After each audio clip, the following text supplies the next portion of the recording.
Hi everyone, welcome back to WHU TV. My name is John, your host as always, and I hope you're doing well as I always do. This is the preview of West Ham versus Crystal Palace live at the London Stadium at 8 o'clock on Wednesday evening under the lights, live on Amazon Prime. So we'll be doing the live watch along as well, of course, from 5 minutes to 8, give or take.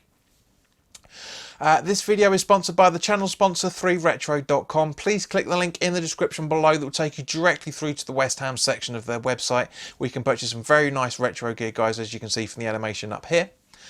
And also there's Admiral and Umbro Claret and Blue track jackets, polo shirts, sweatshirts and t-shirts, so go check those out. Grab yourself a very nice retro shirt for Christmas, or somebody else for Christmas, and any purchases made through the link in the description below. It doesn't have to be the West Ham stuff. If you're a Palace fan, there's retro shirts in there as well for you.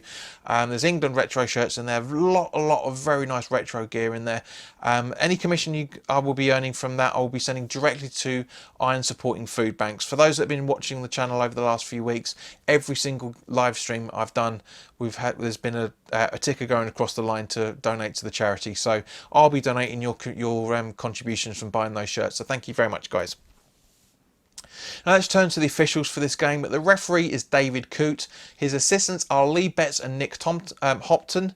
Fourth official is Graham Scott. On VAR is the referee that we had for the Villa home game, Peter Banks, and also assistant VAR is Neil Davies. Now I know the Banks got a lot of criticism from both me and those that were watching the live watch along at the time, but he's only had a handful of games for that, so hopefully he's going to be better using VAR than he will be refereeing a game. We'll have to wait and see. Our last 6 games with Palace is a bit of a mixed bag, really. We've won 1, drawn 3 and lost 2, so it's going to be an interesting London derby, of course. Just a shame the majority of us can't be there to watch it. Now this video is being shot straight after the Palace 1-1 draw with Spurs on Sunday afternoon, I should say. The video's been shot in the evening, but anyway. Palace gave them a very good game, and this is what I'm worried about. This is what I'm genuinely worried about. I know we're in a very good place at the time of this recording. We are 6th on the table with, was it 20 points now? And still a plus goal difference. Very happy with that, which I'll come on to in a minute. But we know Palace can be a very tricky opponent for us, especially in this game. You know, don't get me wrong, Palace at home has got some very good memories for us recently. You know, for example, that Andy Carroll overhead kick for one. A few little tense moments as well, but Lanzini likes to score against Palace, but I can't see him being in this lineup, unfortunately. But as I said, Palace gave them a very good game, and the majority of that was down through Palace's goalkeeper. Absolutely kept them in the game for the majority of it. And yeah, it's always good to see Palace it's always good to see Palace frustrate Spurs as they did at the end of the season. It's always good to see Mourinho pissed off. He was pissed off quite a lot during that game. I was always happy with that. And of course, we welcome back former Hammers James Tompkins and Checo Kouyaté. Now Kouyaté played the whole 90. Tomps was an unused sub even, but I'm sure for those that are attending the game, I'm sure you'll give them a bit of a round of applause just to show the love we still have for them. Now Roy Hodgson has been using 4-4-2, 4-2-4 and a 4-3-3 formation over the last few games, so he makes variances of it, changes a player here and there, but it's pretty much those formations he's done over the last 12 fixtures, I should say. According to PremierInjuries.com, again at the time of this recording, there are long-term injuries to Wickham, Kelly, Hennessy, Ferguson, and also Mitchell is currently 50-50 with symptoms of the cold. So Connor Wickham, Hennessy, Ferguson, relatively good injuries for us. But I still think it's going to be a good game. I really do think that Palace are going to give us a good game.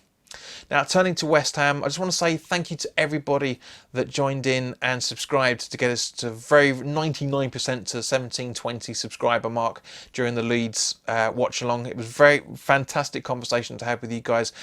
Difficult first half, especially the first 10-15 minutes. Fabianski not the best of starts, conceding that penalty very early, and of course the replay. I know a lot of people were pissed off at it, but you can't stop the rules, unfortunately. I'm not saying I agree with the both feet on the line rules for the goalkeeper, but the rules are the rules. but we came back with some very good headers. Both, you know, West Ham are the highest ranking for set pieces as it stands at the moment, and Leeds are the lowest ranking for conceding set pieces, or highest ranking for conceding set pieces. Very good goal from Souček and very good goal from Ogbonna, both from set pieces and both very good headers. So say 5th on the table, 20 points on the table, plus 5 goal difference. Very happy with how things are going. But as always, guys, let's round up this video by talking about the starting 11. Now, I've made a couple of changes here and there, and yeah, let's talk about it. So this is my starting 11.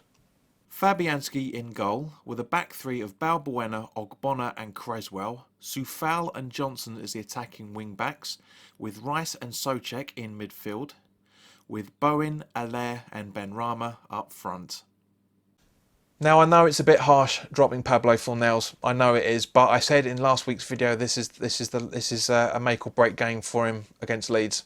You know, that he really had to prove himself. And yes, okay, he had a very good chance that was millimetres away from the far post in the second half, but I genuinely think having Johnson with Soufal as the attacking wing backs as we did towards the end of the game against Leeds is the right thing. Benrahma had a fantastic game as our number 9 sitting in the number 10 position. Very happy with how the back three have performed across the majority of the game. Balboa and Ogbonna had a bit of a shaky start to the game. But in general, I genuinely think, honestly, looking at the team sheet before the Leeds game started, I genuinely thought we were a 3-4-3. And I think 3-4-3 against Palace is going to be very handy, especially bearing in mind that, as I say, they could well be rocking up with a 4-3-3. So I think we should really be going for trying to take advantage of that as much as possible. So as always, guys, let me know your thoughts in the comments below. Do you agree with my formation? Do you agree with the starting 11 I've done? If not, let me know what your thoughts are on either fixtures. Either positions as well. So, would you drop anybody? Would you keep it from the same starting 11 as it was against Leeds? Let us know. But in the meantime, guys, thank you very much for your time. If you're new to the channel, welcome, and you want to properly get us over the 17-20 subscriber mark, then by all means, please do hit the subscribe button. Like this video if you feel I deserve it, and if you enjoyed it, of course. And also, please share this content with anybody that you feel may want to watch it. So in the meantime, guys, look after yourselves, and I will see you because this would have been available on YouTube after the Fantasy League roundup. So I will see you on Wednesday night. We may have a reduced live watch along with. I'm not sure yet, because obviously the game starts before the time normally is slot. So we might do a live watch along. Maybe keep it to about half an hour. But we'll have to wait and see. But anyway, guys, I hope to see you on Wednesday evening. Either way, all the best now. Take care.